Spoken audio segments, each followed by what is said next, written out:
দেখো, এই ডেটাগুলো হলো আমাদের নতুন সম্পদ।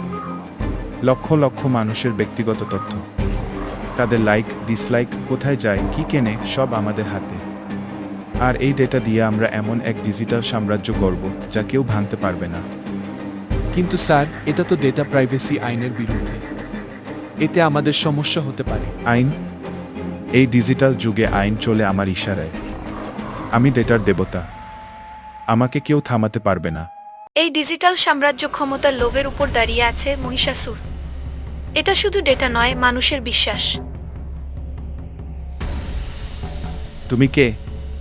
এই সিকিউর রুমে কিভাবে এলে?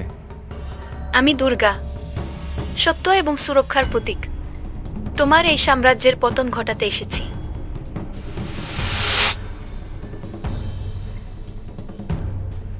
আমার ফায়ারওয়াল ভেঙে যাচ্ছে, আমার সিকিউরিটি সিস্টেম কাজ করছে না। এই ডেটা যা আমার শক্তি, তা আমার হাত থেকে বেরিয়ে যাচ্ছে। তোমার শক্তি নয়, এটা তোমার অহংকার মহিষাসুর। তুমি বিশ্বাসকে পণ্য বানিয়েছিলে। এখন এই ডেটাগুলো তাদের আসল মালিকের কাছে ফিরে যাচ্ছে। তুমি একাই আমার হাজার হাজার বছরের পুরনো সিস্টেমকে হারাতে পারবে না। আমার সার্ভারগুলো এতটাই শক্তিশালী যে কেউ তাদের স্পর্শ করতে পারে না। শুধু শক্তি দিয়ে সবকিছু জয় করা যায় না মহিষাসুর। প্রয়োজন হলো জ্ঞান এবং সঠিক উদ্দেশ্য। তোমার ডিজিটাল সাম্রাজ্য মানুষের দুর্বলতার উপর তৈরি হয়েছিল, আর আজ আমি সেই দুর্বলতাকে তোমার বিরুদ্ধে ব্যবহার করছি।